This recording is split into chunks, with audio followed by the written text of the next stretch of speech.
Hey guys, before Zach takes this car through the canyons, give me a minute real quick for keeps. This is an easy solution to a problem that I am all too familiar with. Baldness. That's right, baldness. And if you are like 2/3 of men out there, you're going to go bald. And you know what that means? You got two choices, buddy. Either you commit, like I have, with a razor, and trust me, there's no going back from that, or you get with keeps. Keeps offers the only two FDA-approved hair loss products, clinically proven to keep the hair you have.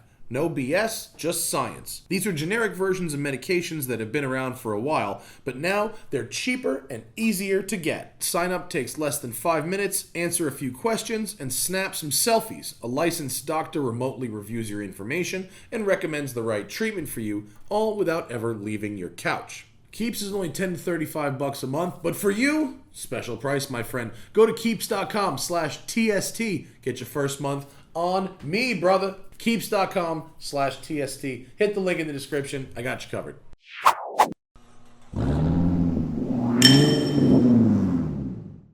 Good morning, everyone. Welcome to the Smoking Tire One Takes version 2.0, let's call it. I'm Zach Clapman. I've been co-host of the Smoking Tire podcast for a number of years. If you don't listen to it, you should. We put it on YouTube, or you can get it on any of your podcast apps, or at the host site, shoutengine.com/thesmokingtire. And as you may know from the announcement, I'm going to be taking over a lot of the one takes for Matt for for your cars and for a lot of the more normal cars. You know, anything below a Ferrari 812, let's say. And that's why I am driving the 2017 Honda Civic Si. Now, while you guys look at these gorgeous exterior shots, I'm going to read through some of the highlights on the build sheet because, you'll know why in a second. Turbocharged engine, we'll get to that in a minute, but it has a limited slip diff. It only comes with a manual. So, Jalopnik, your voices were heard. Adaptive damper system in the suspension. It has a button that has a 2-mode suspension system, which is amazing. 10-speaker stereo. Backup camera, 7-inch display, multiple USB ports, HD radio, CarPlay, dual zone climate control. It's got heated seats, folding seats, moonroof, cruise control, a lot of buttons on the steering wheel to control that, and 18-inch wheels with summer tires, heated power door mirrors, windshield wipers, of course, and something called Honda Lane Watch, which is a little camera mounted on the right side rearview mirror that looks back at your blind spot when you turn your right blinker on. If you don't use your blinker, it doesn't do anything. And it gets 38 miles per gallon. And it does all that for $24,000. None of those are options. That's all included. It's $24,000. I think that's a really impressive package. I can't think of many features I would want in any car at any price point except maybe radar cruise. That's not on that list. That's it. So I think it comes with a lot of stuff. But, of course, being an SI, it's more important to talk about how it drives, and that's what we're going to do. Let's go.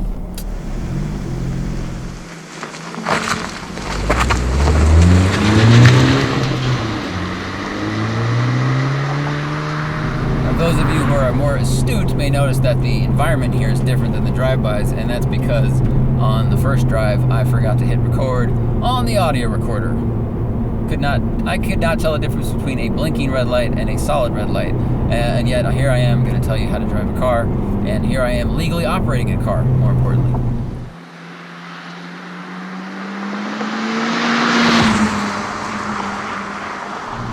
So let's talk about the history of SI automobiles.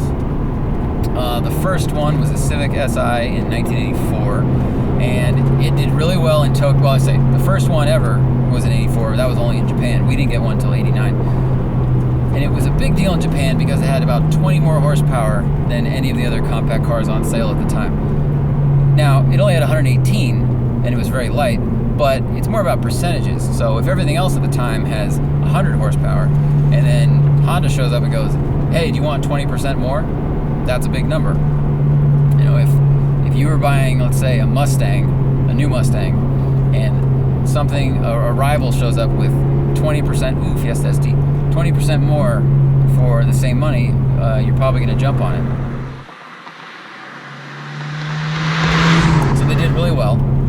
And then we got it in 89. And when we got it, it only had 108 horsepower, but it was really light and more more importantly, it birthed the hot hatch movement in America, which, you know, led to things like the GTI, the Fiesta ST. It was, hey, here is a cheap, reliable platform, but we know there are people out there that like driving cars that also can only afford so much, and let's give them an option. And I think that's a great idea. I think it is a great thing when you can have a compromise of a car you can fit people, S13, people and things in for not a ton of money, but you don't have to completely give up your driver's soul for it.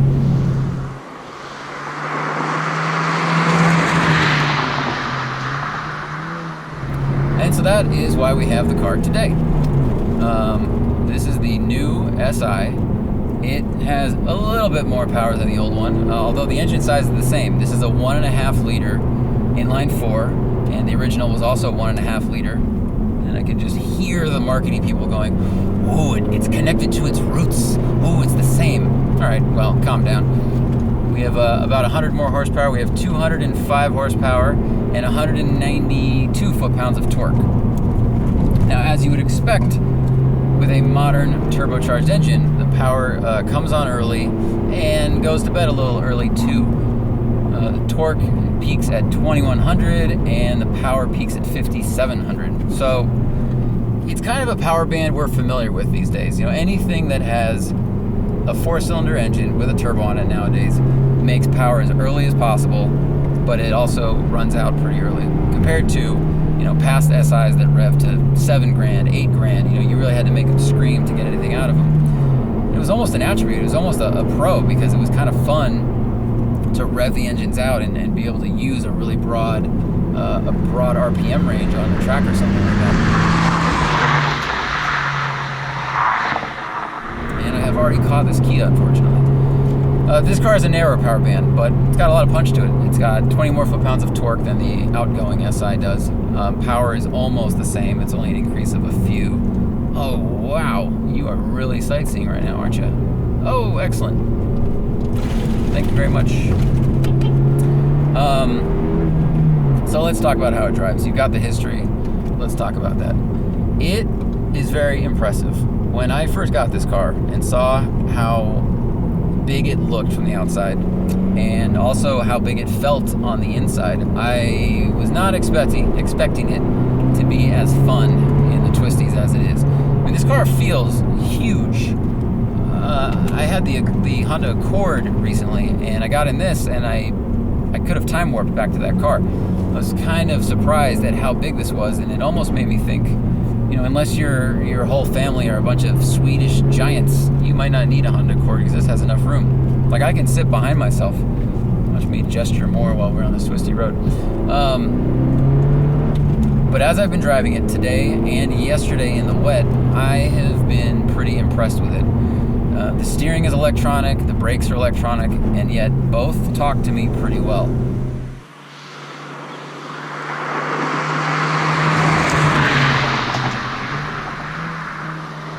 The road yesterday was really wet, and I put it in sport mode, and it tones down the babysitters enough where I could get a little bit of understeer on some of the corners, and I would feel it through the wheel, and there was no intervention with traction control, which I was very impressed by, because today things either intervene too aggressively, or even worse is you can't feel that you're losing traction, you can't feel what's going on at the front, and this car is pretty communicative. You know, the front and the rear feel very connected, and a lot of that is due to the work Honda did to bolster the suspension from the regular Civic. You know, the engine is different from the regular Civic. You get a bigger turbo, you get more boost, lower compression. But I think the suspension is more notable because they did a lot of work. They put stiffer springs on it. They did stiffer dampers everywhere. The rear sway bar is 26% stiffer. And it got some parts from the Civic Type R as well. It has the same rear subframe bushings as the Civic Type R and the same rear upper control arms as the Civic Type R. I've driven the Civic Type R, and that is definitely a lot stiffer, you know, much more focused car. It obviously geared directly towards performance. This is a very good blend because it is very comfortable on the highway. And then in the canyons, I'd hit sport button, and it's pretty impressive. The turn-in's nice, the feel is good, the front and rear feel very neutral. You know, at first I thought this car was not going to shrink around you when you drove it, and the more I drive it, the more I realize I was wrong. It seems big. You know, I still have trouble seeing the far right wheel. It's kind of over there somewhere. But if I was able to drive this with my eyes closed, it would have the performance of a car that feels smaller.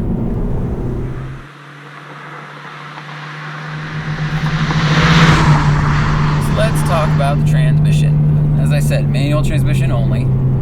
The shifter feel, I would give it an 85. If Miatas are 100, and we're talking about inexpensive Japanese cars or just inexpensive cars in general, I would say that this is an 85 because the gates are well defined.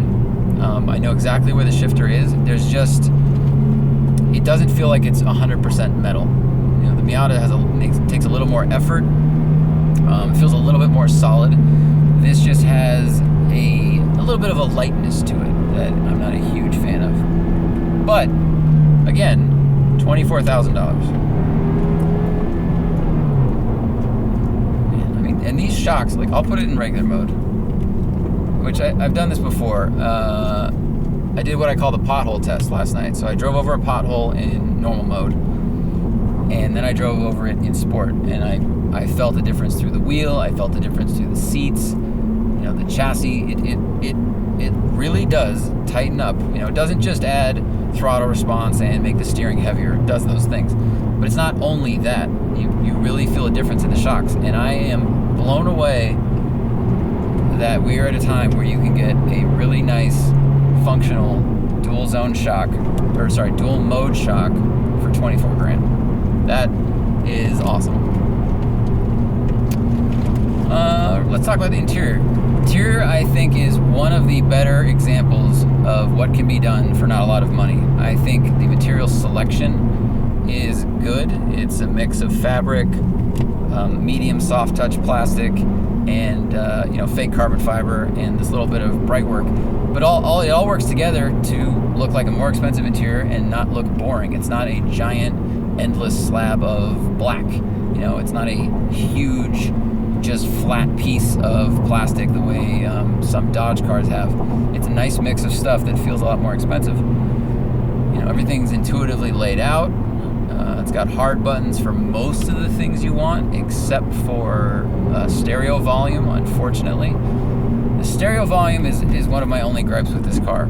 The only choices you have are steering wheel controls, which are fine, and a slider touchscreen thing, which is not great. If you slide your finger up, the volume moves a certain amount, but it doesn't feel attached to your finger like an iPhone volume does. Or you can tap the plus or minus, but then, you have to, if someone knocked on your window and you were listening to music, you have to be like, oh, pardon me. Hold on one second. Yes, now, how can I help you? The gauges are mixed. The center gauge is fine. It's a bright screen, but it's not too bright at night, which I like. That's a problem for me. And this one is nice. It's very clear. It's easy to read. But the gauge is flanking that center. The fuel and temperature are just these little lines cut into big wedges of black plastic. It looks like someone burnt pizza and then put these little lights that just slide up and down in the pizza slice. And, it looks cheap. But if you said, all right, would you rather have nice looking gauges or dual zone shocks, or dual mode shocks, I'm going to say I'd rather have dual mode shocks. We're going to turn around here. It's like someone's shooting. Let's see what the turning radius is. Turning radius is good. I will call that good. I don't think you could quite turn around in the road like a car with four-wheel steering, but it's pretty good. Other gripes. The interior. One of the funny features that they say it has is it's got a G meter, and a lap timer, and a boost gauge, and basically a bunch of other things you'll never look at while you're driving.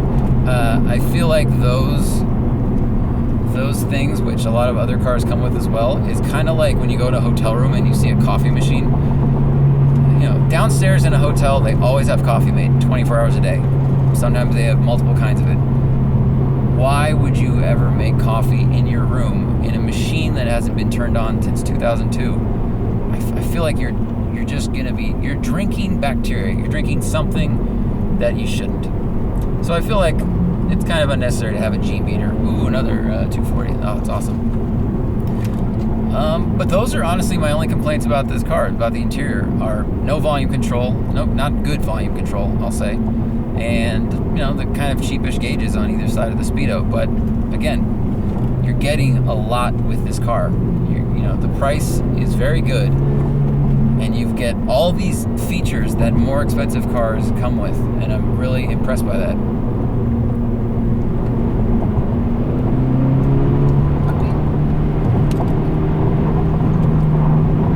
Very easy car to go fast in. The balance feels nice. The hello person. The grip and cornering speed are nice. Hello doggies. I think when I first got in this car, I was wondering if it did the SI lineage justice, and I think if you compare it to the very early cars that were, frantic, buzzy, like really energetic. And it's not like that, because those were probably not the nicest thing to drive on the highway in. I remember the HFP, the 2011 car we had.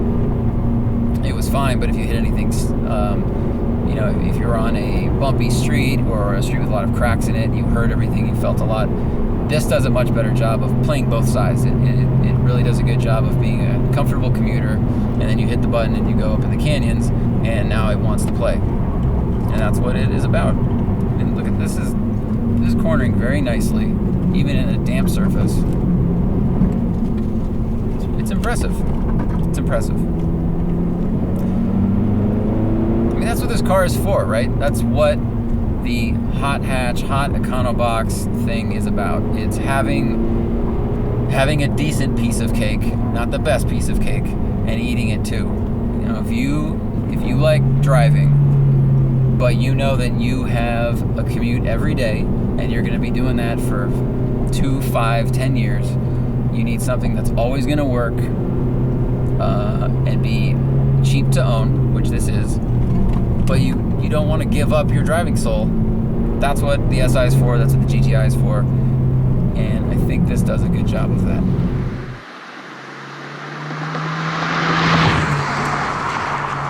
However, I think the question with this car is, are people still going to buy them for autocross? Are people still going to go buy, whether it's new or used, are you going to go buy a 2017 Civic Si to strip out or to lower and to run events in? And I can't answer that. That will remain to be seen, because as this takes on the responsibility of being a car with more market appeal.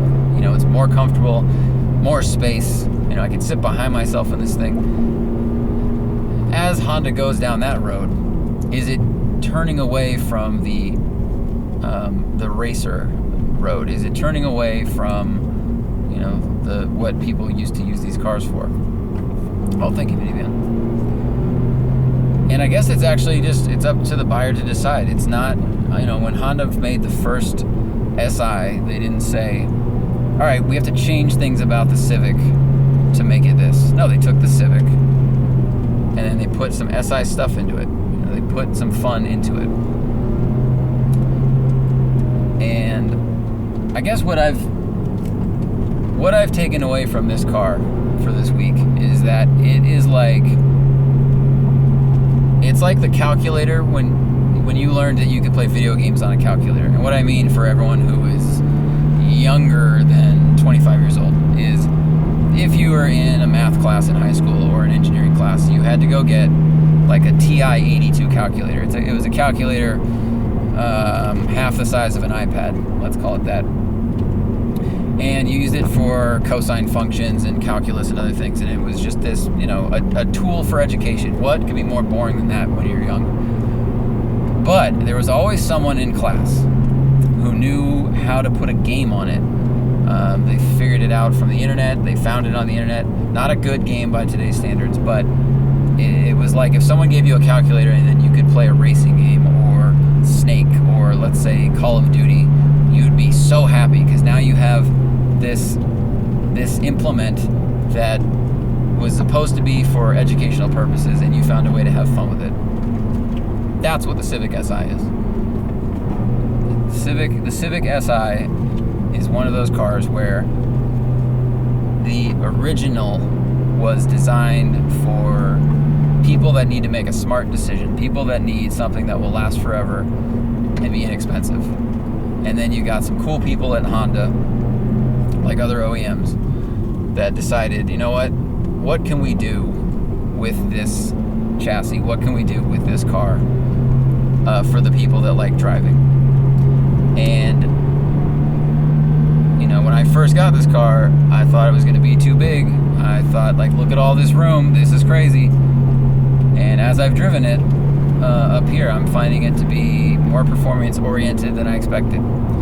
And then the fact that I can get on the highway